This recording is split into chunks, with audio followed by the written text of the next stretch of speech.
뭐 대성 한자권에는 법공아공이라는 게 있어요. 법공아공. 공이라는 것은 뭐 허공성 어쩌고저쩌고 그러지만은 기본적으로는 작용의 연기, 현상적인 측면이 아니라 작용적인 측면의 현상이라고, 현상이라는 것은 항상 어떻게 정의가 돼요? 현상이라는 것은 항상 모습, 내용, 상, 이미지 이런 거죠. 자, 이런 측면이 아니라 이런 측면이 빠진, 그렇게 보이는, 그렇게 드러난 그 작용, 그 작용의 연기 상태, 요것만 딱 떼서 볼 때를 공이라 이름하는 것인 거예요. 현상이 들어가면 바로 그게 나다, 존재다 이렇게 되는 거죠. 그게 아니라 모든 것이 바로 작용의 연기일 뿐이라고 하는 분명한 이해, 이것이 공에 대한 분명한 이해인 거예요. 그 이해의 상태가 순야타, 타다타니 이런 뜻인 거예요. 이게 공인 거예요. 자, 그러면 아공, 법공. 아와 법을 나눌 거냐? 아와 법은 같은 것인 거예요. 아가 법이고, 법이, 아도 법인 거예요. 작용이니까. 너가 없는 거예요. 나와 바깥이 다른 것이 아닌 거예요. 자꾸 이런 말을 좀 또 오해를 불리는데,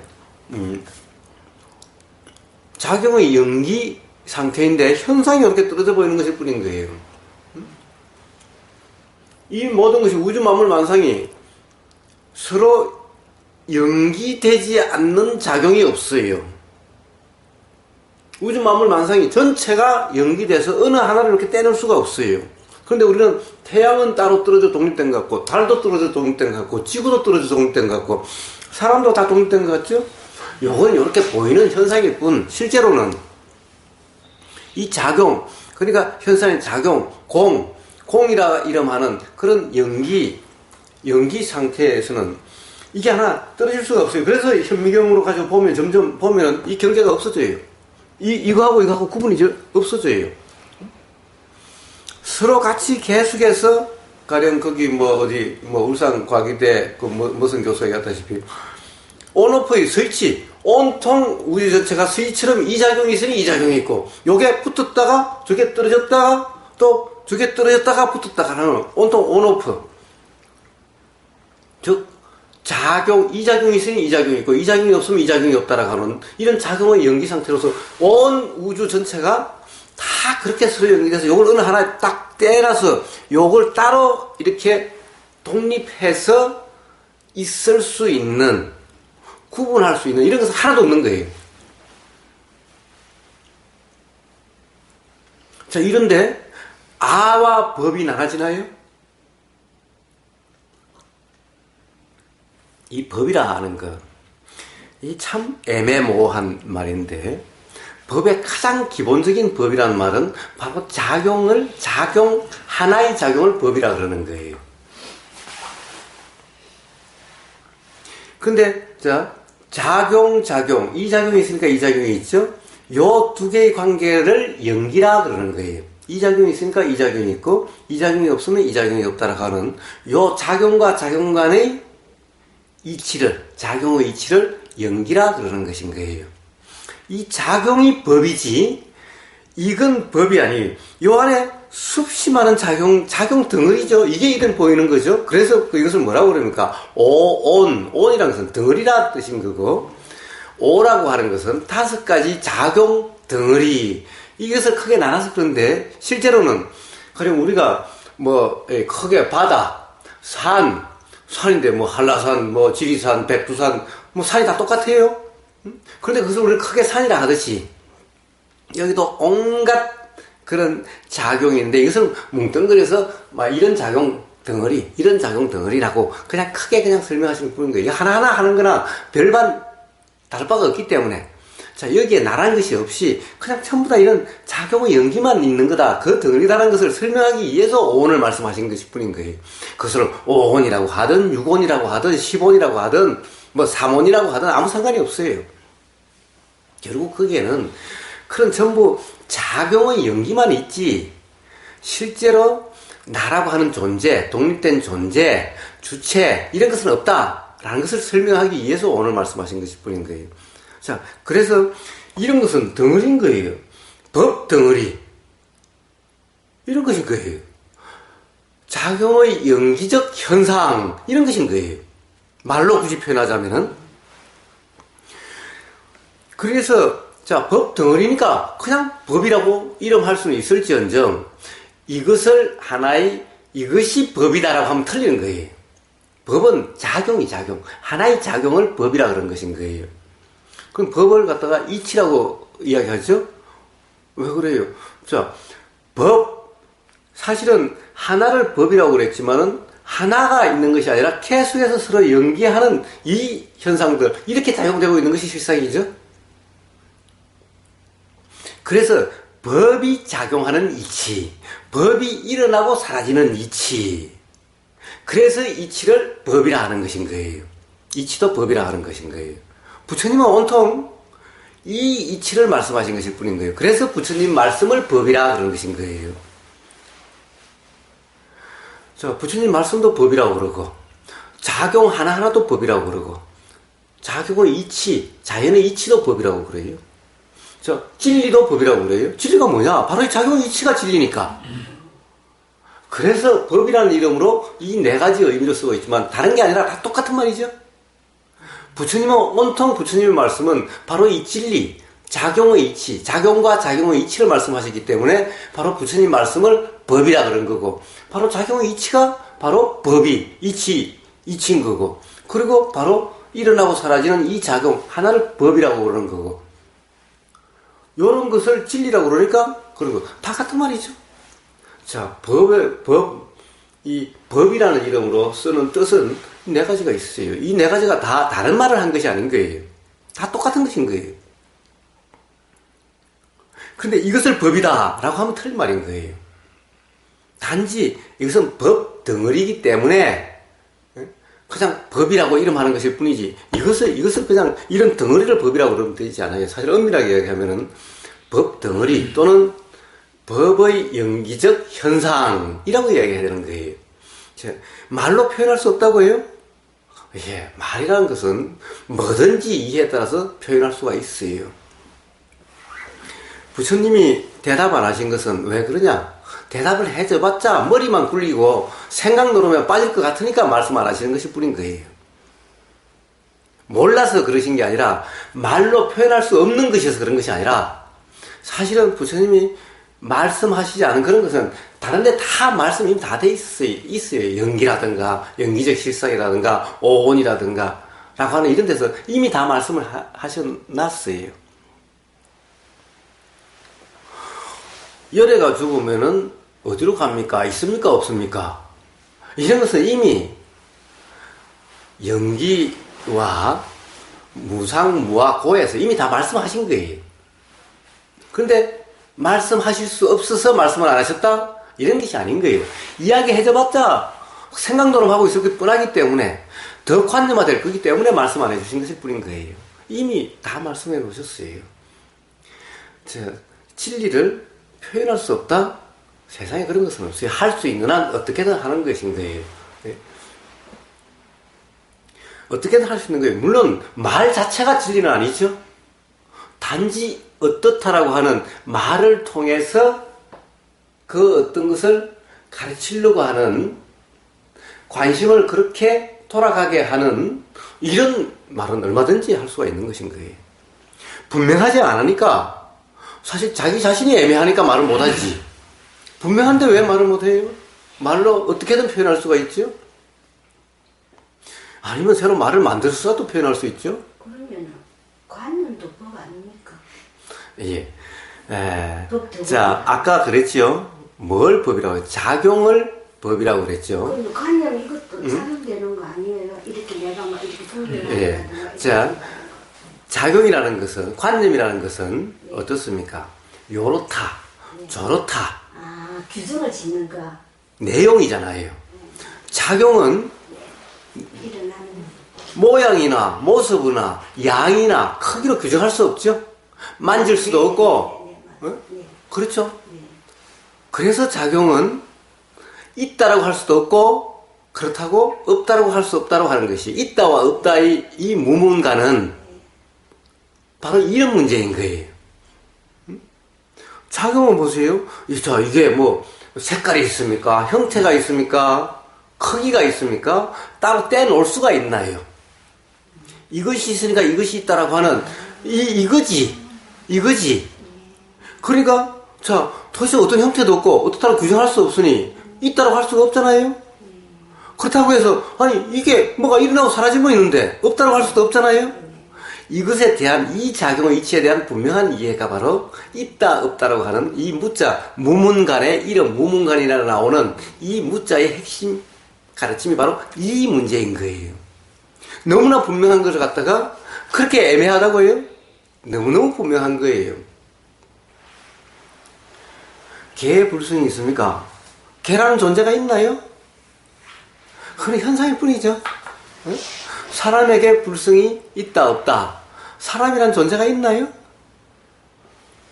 그 말의 전제에 넘어가지 않았대요. 그렇습니다. 속아야 되겠네. 그렇습니다. 벌써 그 공부 다 하셨네. 예, 그렇습니다. 개에 불성이 있으니까 이미 개라는 존재가 머릿속에 그렇습니다. 이게 요 말이 안 걸리니까 이거 전제에 안 걸리니까 그렇습니다. 자, 그래서 바로 법이란 그런 것인. 그래서 이 존재 덩어리가 아닌 거예요. 그렇게 바로 작용되는 것인 거예요. 작용인 거예요.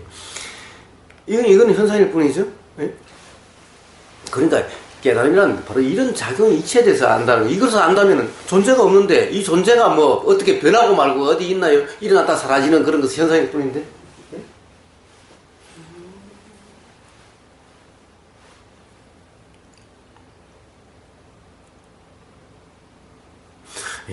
이 선문답을 다 봐도 그런 너무나 분명한 것을 이야기하고 있지 애매모호한 말할 수 없는 이런 것이 아닌 거예요. 단지 그런 것을 대화하는 문답하는 문화적인 차이와 언어적인 차이와 시대 상황의 차이일 뿐인 거예요.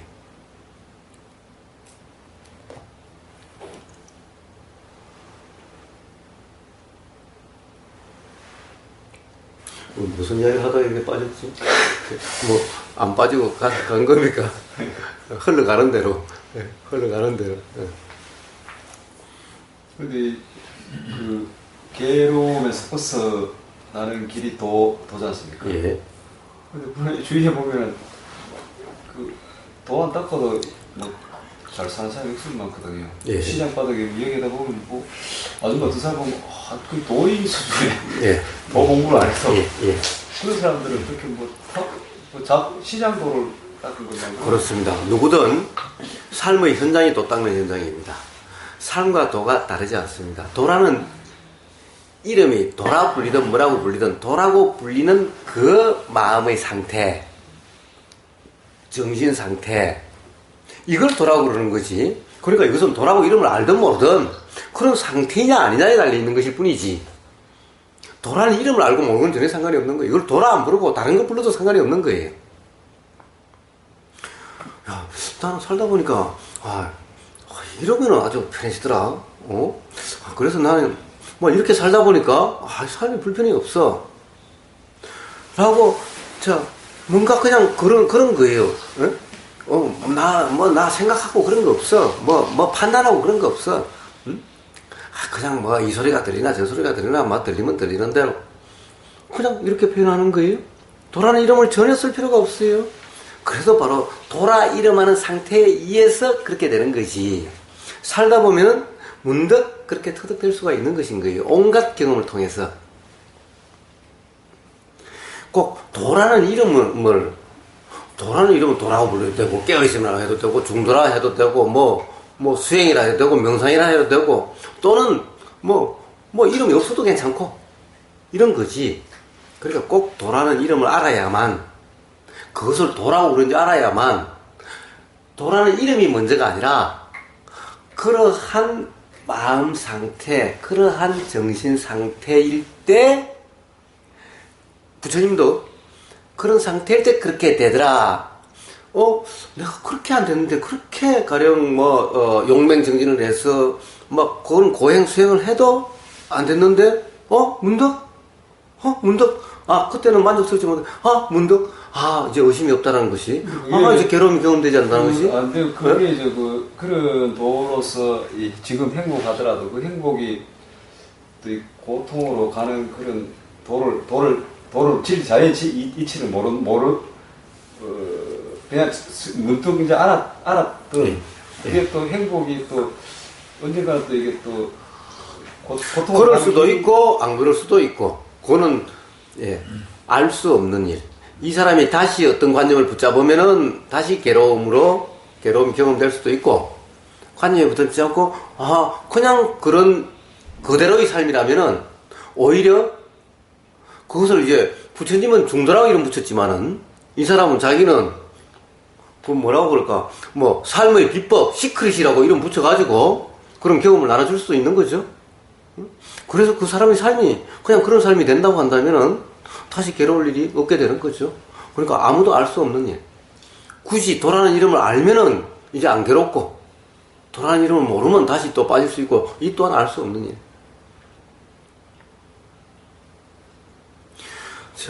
도라는 이름이 문제가 아니라, 도라는 이름이 있고 도가 뭔가를 부처님이 만드신 게 아니라, 도라는 이름으로 상품을 하나, 방법을 하나 부처님이 만드신 게 아니라, 부처님이 문득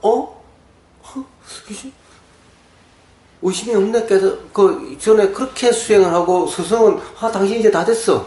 응? 오히려 나보다 나아. 그러니까 나랑 같이 하자 라고 해도 나 스스로가 만족스럽지 못하고 뭔가 미심쩍고 분명하지 않은데 왜 문답도 깨달아도 깨달은 것 같지도 않고 이래봐 깨달아도 깨달은 것 같지도 않고 이 말이 안 되는 거잖아요. 깨달아도 깨달은 것 같지도 않다. 자, 그래도 아주 참 재밌게 주위에서도 자기를 깨달았다고 그러고 자기도 깨달은 것 같은데 깨달은 것 같지 않고 그런데 부처님이 문득 이제 더 의심이 없고 이제 분명해진 것 같아. 이제 괴로움도 없고 그런데 가만히 돌이켜보니까 어떻게 해서 이렇게 됐지?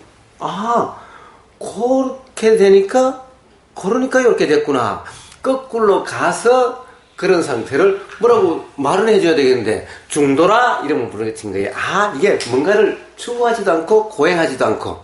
왜냐하면은 부처님의 삶은 어땠습니까? 왕자 태자의 삶은 추구하는 삶이었죠. 감각적 욕망을 추구하는 삶이었죠. 이제 왕자를 버리고 수행을 했을 때는 고행하는 삶이었죠. 둘 다가 자유하고는 멀고 그렇다는 것을 알기 위해서 이제 그 둘 다가 아니었으니 모든 방법은 그 당시 수행이라고 하는 모든 방법을 다 해봤으니 이제 더 할 게 없는 거예요.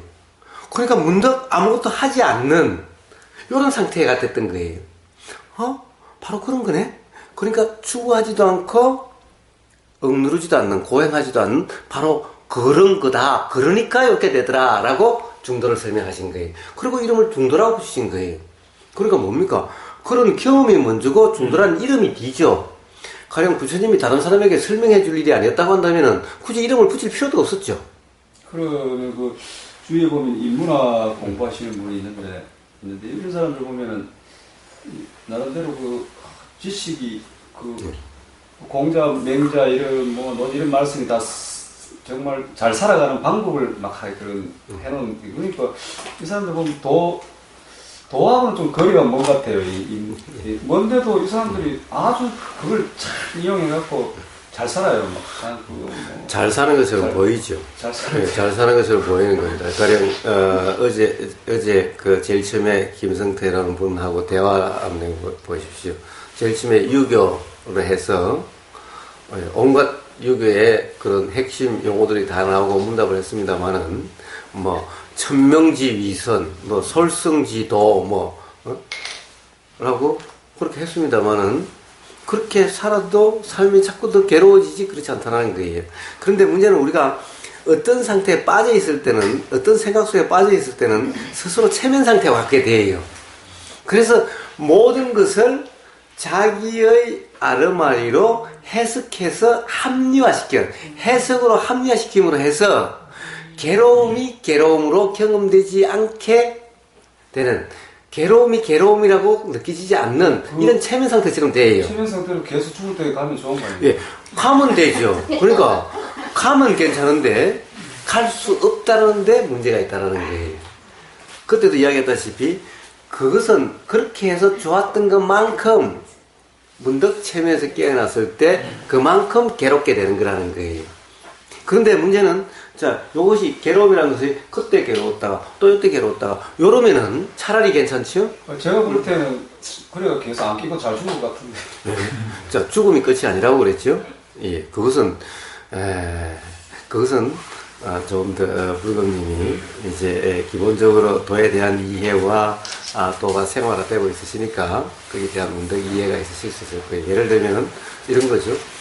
사이비 종교에 빠져도요, 제일 처음에 얼마나 행복한지 몰라요. 그러니까 재산을 다 팔아서 갖다 줘도 전혀 아깝지 않고 가족들을 다 데리고 가고 사회생활 필요 없다. 다 가족들을 다 데리고 가고.